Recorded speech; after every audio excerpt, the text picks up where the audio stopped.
डगमगपुर गांव में रहने वाले एक किसान ने सुबह सुबह कहीं जाने के लिए तैयार हुआ और अपनी पत्नी से बोला, मैं दूसरे गांव जा रहा हूं, शाम तक लौट आऊंगा, तब तक तुम घर का ख्याल रखना।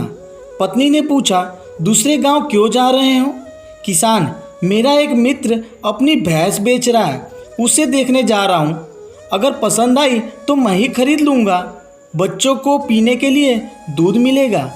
भैंस खरीदने की बात सुनकर पत्नी खुश हो गई, बोली, ये तो तुमने बहुत अच्छा सोचा, मैं भी कब से आपसे यही कहना चाहती थी।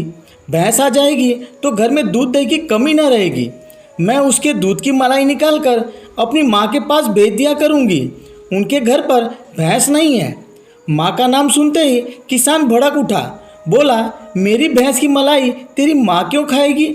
मैं खाऊंगा और मेरे बच्चे खाएंगे, उसे मलाई खानी है तो अपनी भैंस क्यों नहीं खरीद लेती? पति के मुंह से अपनी माँ के लिए ऐसे शब्द सुनकर पत्नी भी भड़क उठी, तमतमा कर बोली, इस घर की हर चीज़ पर मेरा भी उतना ही अधिकार है जितना तुम्हारा है।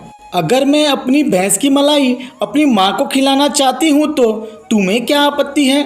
किसान, आपत्ति है, मेरी भैंस की मलाई तेरे मायके वाले नहीं खा सकते, समझी?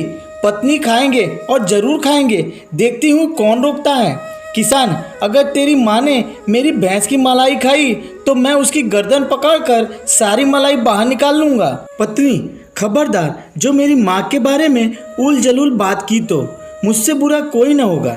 और इसी तरह वाद विवाद होते होते विवाद बढ़ गया, दोनों एक दूसरे पर जोर जोर से चिल्लाने लगे, पटकी पटका शुरू हो गई, यहाँ तक कि उनकी आवाज़ घर से निकलकर पड़ोसियों के घर तक पहुँचने लगी।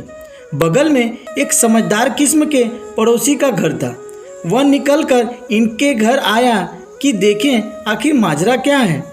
पड़ोसी ने आकर पहले तो दोनों पति पत्नी से झगड़े का कारण समझा, फिर पूरा मामला समझने के बाद उसने एक लाठी उठाई और किसान के घर में तोड़फोड़ मचाना शुरू कर दी।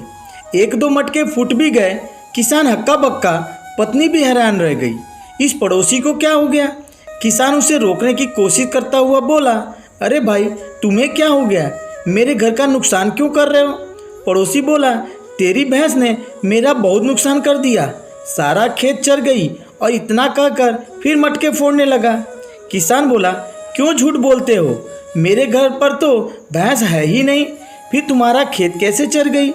पड़ोसी बोला, वैसे ही जैसे इसकी माँ तेरी भैंस की मलाई खा गई और उसके बाद झगड़ा खत्म हो गया।